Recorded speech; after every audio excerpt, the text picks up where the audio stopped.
Hello and welcome back to a fine Friday on the Electricpreneur Secrets. Sometimes I say the before that. I don't mean to, but anyway, it's the Electricians Podcast, and we're back.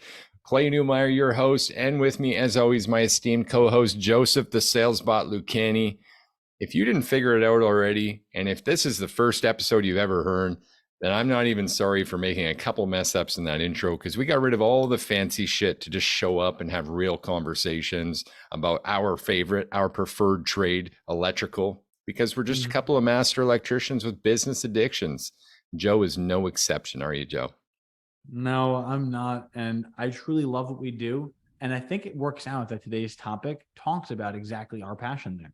Yeah, man. Getting obsessed. Continuing this vision topic. Being obsessed with your vision and, importantly, not your outcome. Joe, I want to say I'm happy to report in this mission today to help electricians master sales, simplify pricing, and deliver premium level electrical service. I do have a steaming hot Joe with me. Ooh, so you fixed yesterday there. All right. I remember going through, we had the whole Keurig debate, but now you got your hot coffee. Did you end up ordering the Keurig? No, not yet. But that's not from a Keurig. It is Maxwell House instant coffee because I didn't have a lot of time and I just threw the pot on. Guys, I'm not as fancy as you might think. So this show, if anything, is exact parallel to that. I'll do it. I will just do the instant coffee to show up here and be with you, Joe, and help electricians further their business.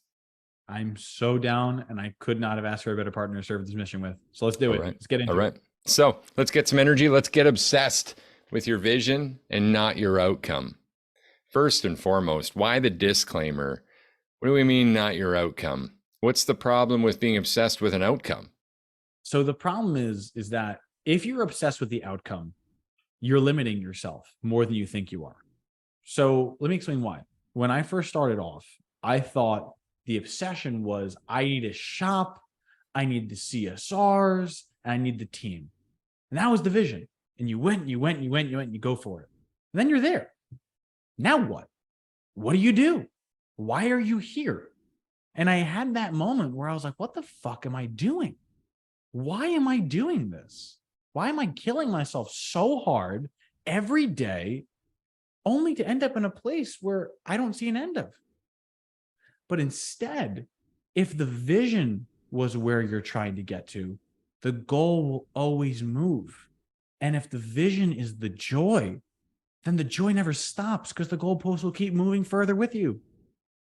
That's why it's so important. Yeah, that's really valuable advice there. So I think we even see this in the sales process sometimes where people get fixated on the outcome and it's constant letdown. Constant letdown. So let's just talk about this again and compare. If I'm obsessed with a vision, how is that different than being obsessed with an outcome? So a vision is where you're trying to go. An outcome is a result of that vision.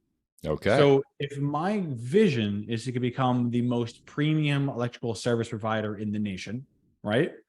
Then the outcome likely would be something you'd expect from that. Higher closing ratios, top tier average tickets, better making options. All these things would be the result. But if you're only chasing the result, you get there, you have nothing. That's all you have. You have to keep making more goals for yourself. And the problem is those goals don't always line up. Have you ever had it where you say you want something and you get there and you realize I actually want something over there? Then you go that way, want something there, and I go that way. But if I had a vision that was straight, I could take all the bends and curves out of my path and just get straight to where I want to be. Definitely. In fact, I'm reminded of a little speech that Mrs. Jordan gave. I recently watched Amazon Prime did a take on Air, the Air Jordan documentary. Okay. It's not a documentary though, rather it's a movie based on a true story, and how they got Michael Jordan to sign with Nike and essentially put Nike on the map. Have you seen this? I have not, but I am so down to hear it. Incredible. Plus, it's really, really cool to see all of Nike's values and some of the stuff that they were obsessed about in building that culture up that could cultivate that dream for them. Really impressive show. Me and Mara watched it a second time this week. And here's what I'm reminded of when you said that is Michael Jordan's mom was the business brain. She was a freaking monster in there. And what she did is actually make Michael Jordan the first athlete to ever receive royalties from a product with his name on it. In fact, when she was asking for it, it was so abstract and so unseen that people were literally like almost shitting themselves. They were like, this can't happen. That's never been done before. You can't do that. But she stuck to her vision.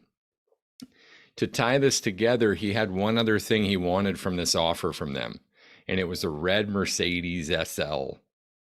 And she said to this guy on the phone, Mr. Vaccaro, who was negotiating the Nike deal with her, she said, look, you're going to give Michael the $250K a year for 5 years.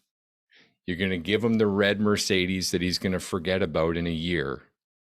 And you're going to give us royalties on every pair of shoes that will have us in generational wealth and a position of charity for the rest of our meaningful lives.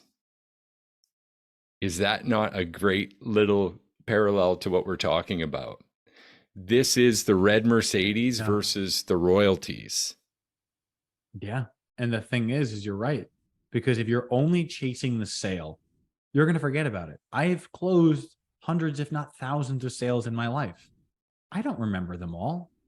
I doubt anyone would remember them all. But the thing is, I remember feeling super happy and that I was king of the world when I was closing them. But what I am happy for is the knowledge that I gained, because that is what I'm able to share with everyone else. And now that knowledge raises everyone else up. And that's the thing I'm most proud of. So I relate to that a lot. Here's some examples of being obsessed with a vision. We have a vision that in the home service industry and in all trades, electricians get the respect that they deserve, the very respect that electricity gets. And for some reason, we're here defending our trade because we've fallen short of that. Somewhere along the line, we became the redheaded stepchildren of the trades. When I signed up to be an electrician, that wasn't my vision, to be the least respected tradesperson.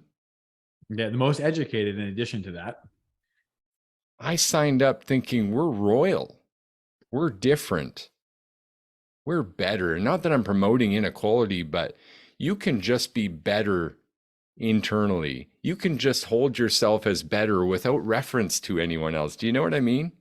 Yeah, it's like you can compete against yourself. Like I may speak out against the other trades, not out of a place of hatred, but almost out of a place of like, I remember coming up in this industry and not having anyone to guide you that was not a plumber or an HVAC person. And I was just so desperate to find someone else who could sling lineman pliers and be like, can you teach me what to do? Or do I have to go somewhere else? Do I have to go outside? Why is there no one in our trade that will help us? That's the vision. That's what I want people to stop having to worry about. We're already here. We want to help you. We can help you. Here's how obsessed we are with this vision. Just earlier, before this, I said to Joe, I've been on meetings all morning. I got to take a break before we do this podcast. He said, okay, let's break. Grab a coffee. The moment you go to step away, what happens? So what ended up happening is I actually tested you on this. I turned my video off. I turned my microphone off, and I saw you never move. You turned your head to the other screen. You moved to the other screen. I kept going. I unmuted and I was like, Clay, that means get up and get some coffee. And you're like, oh yeah, of course, I'm going to do that. And That's you came what back it with means to be obsessed, though. I'm obsessed, Joe. I will not accept anything less than working towards this vision to a fault. I need you to remind me when to take a break. We do that for each other. But that's what it means to be obsessed. Being obsessed means looking at that vision every day. It means tasting it, smelling it, touching it every single day. This might not be my 45th birthday and I'm waking up at my El Rancho in Mexico. I haven't got all my outcomes, but I'm living in congruency with my vision. We're realizing visionary wins every day. We get another step, just one more step, just one more climb, one more person, as we talked about yesterday. Mm-hmm. It's beautiful, but you have to be obsessed. It's true. And obsession can look like a lot of different things. Sometimes people put the word obsession in a negative connotation because usually an obsession is similar to an addiction. And we know that addictions are not good. So, what makes an obsession different than an addiction? Well, I can tell you one thing. Here's where Go they're for it. alike. Both have trouble quitting. Mm-hmm. I know that's not the question you asked. Go ahead. I cut you off. No, it's fine. I was going to say, I actually don't quite remember where I was going to go with that. But either way, that's Yeah, where my the brain's going, difference right? between obsession and addiction is what you were saying. Yes. Okay. So the difference between obsession and addiction is that an addiction is a compulsory. You cannot help yourself due to outside sources. That is the thing that I'm addicted to, and I need that thing in order to move on with my day. An obsession is an internal addiction to where you're saying, this is something that is entirely within me, both the vision and the ability of doing it. And I am obsessed with that ability. And that is why I'm pushing it. Yeah, It's pretty interesting when you think about it that way, right? absolutely. I mean, I got to ask then, if you guys are listening, are you obsessed? Are you currently obsessed with your vision? Or is it undefined? Are the I people was going to around you say, looking at you for vision next? Like, what's the next moves because they can't see over this hill, this bump? Are you? What are you looking at to get that fix? What's next? How do you know if that's undefined? And then again, back to this, like, are you obsessed with reaching that? What is your why? Because without obsession, I'll go back to the quitting, it will get tough and you will quit. Has there been hard times on this journey? Absolutely. Reflect back earlier on the week. Has it been easy for Edwin working towards his vision, so steadfast, so true to it? Absolutely not. It takes faith. Again, this little review of that big F word, the most important F word we could say, not fuck, but faith. Having faith that what's at the top was worth the climb. You know, I didn't mean to interrupt you earlier, but you said something that I really felt like if I could have put a period, underline, bold, italic, everything, circle it, points, arrow to it. Yeah. It was, do you even know your vision? That's the craziest thing about all this.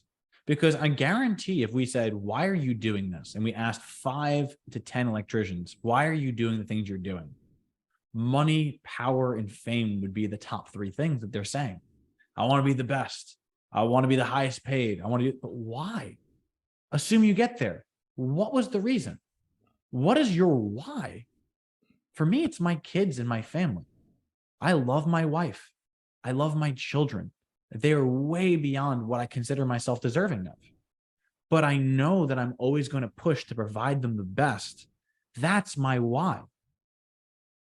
And by knowing your why, you'll have the gas in the tank to never fall. And when you do fall, you'll have the gas in the tank to stand back up. And that's what vision really requires. Not how many times you knock down, but how many times you can stand back up after being knocked down. Well, I love that. Yeah. Yeah, it's not the size of the dog in the fight, it's the size of the fight in the dog, right? Damn right. But as you're speaking to that, I can't help but relate to Simon Sinek has this wonderful book, Start With Why. And it goes on to articulate how most, and this really applies for electricians as well, most know what they do. Maybe not niched like we talked about a couple days ago. Maybe it's not that refined, but we all kind of know what we do. That's why we got into business, right? I'm an electrician.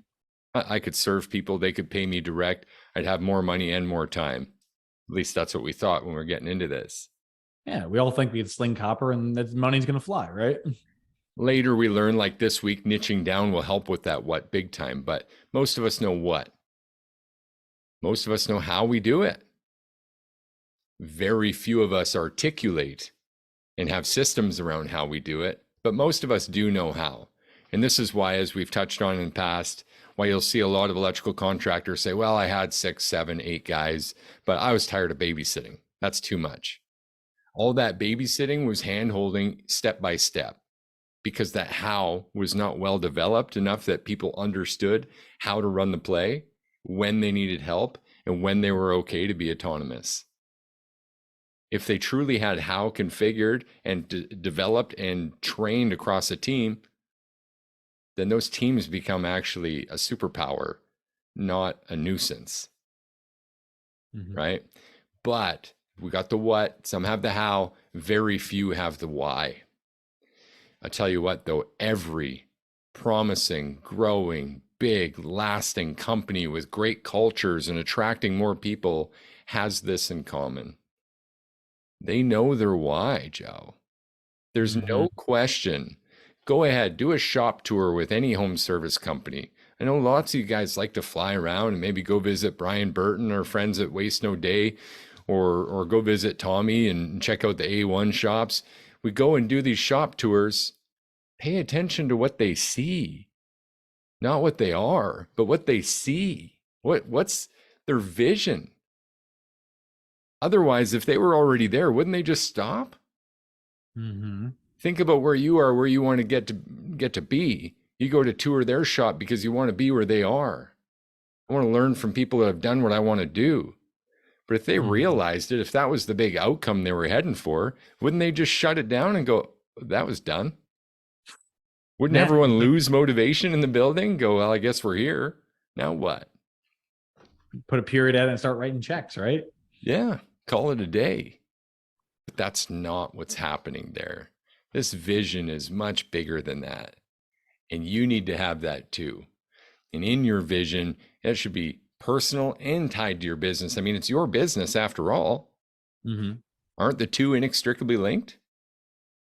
The thing is, they are, because unfortunately, it's sometimes too tied in, where people cannot identify with anything outside of their business. And that does get dangerous. But the two are linked in such a way, because if your business's vision lines up with your personal vision, then no matter what is thrown your way, you will always have a light. When you're personally being let down, your business vision will carry you forward. When your business is struggling, your personal vision will carry the business. So they need to be linked. Love it, man. This has been a really powerful Friday episode. I know you guys are getting value. If you're with us, please say hello. Tell us about your vision. Do you have one? Is it articulated? Do your staff know your vision? These are all great questions, and they're going to tie right into these action items that we got to jump into, Joe. You want the action or the all-star? Give me the all-star. I'm down to swing for the fences today. I'm just going to continue with this. If you do not have a vision on paper, let me help you with that. Because you might be going, where do I start? What do I do? Now, a vision statement's a simple sentence. And I'm not going to challenge you to come up with some grand poetic justice for what you're trying to accomplish right now. But I am going to challenge you to explore a bit of a mental movie that would actually drive you with a why to where you're headed, to continue that pursuit, so that we're less likely to take these little oddball, here it is, easy come, easy go, do this for me, please. So you know when to say no. And so when you know how to say yes and when to say yes, following the frameworks we gave you this week. So I want you to do an exercise. Here's the all-star. Or sorry, the regular action, Joe. I'm not hijacking you. I was gonna say, I was like, hold on here, brother. Yeah. Here's the action. I want you to imagine the perfect day. I want you to imagine the perfect day. This is your first vision. And this has to be, let's say, 10 years out. If you enjoy your birthday, make it your birthday. What's the weather like? What time is it when you wake up? What are you hearing? What are you seeing? Who's with you? Are you in your dream home? Is it in your dream place? Do you have to go to work today? Is that something you look forward to doing? Are you financially independent? What vehicle am I going to drive to work? What is going on around you? What do you smell? What are you eating for breakfast? Like, give yourself this whole freedom of a mental movie and experience that for a second. Are you working towards retirement? Are you almost there? How is the business supporting that? Because that's a why that you can actually stick to, especially when it includes those around you, like your family and whoever else is in that vision with you. That's so simple to do, Joe, and so few of us give ourselves the time and the grace to just be okay with being like a kid in imagination again for a second, and actually pursuing everything that we want. Isn't that crazy? You want to hear something crazier? Go ahead. That lines up perfectly with what I had in mind for the All-Star action. Hey man, we just come and shoot the shit. I can't help it if we're completely aligned. I know, right?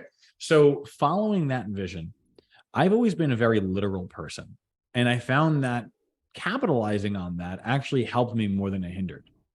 So I want to give you the same exercises that I did that I found helped me. So remember how you were telling everyone to visualize where they want to be? What are you eating? What are you driving? I actually like to write those things down and put them in certain categories. But here's where it becomes a little different. Each one is going to have a line drawn to the other side of the page. And you're going to say in that line, time, ? And you're going to say, how much time would it take me to get there? When you know a reasonable amount of time, then what you can do is focus on the how. Say, what do I need to do in order to get to this place? What does my business need to look like? Who do I need to be personally? Like, are you still smoking 2 packs a day? And yet you want to be alive at 75 and enjoying your kids and being able to pick them up over your head? Do you think that habit is going to line up with that vision? Didn't for me. So I had to stop. If you're drinking on a regular, is that going to keep you alive? Will that allow your business to foster? Will you be able to spend more time with your family? If it doesn't, get rid of it.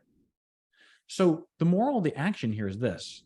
When you've written everything that you want, and you've written the amount of time that you feel it'll take to get there, you'll be able to look at it and say, okay, now I have a goal. I have a goalpost, and now I have a direction to run.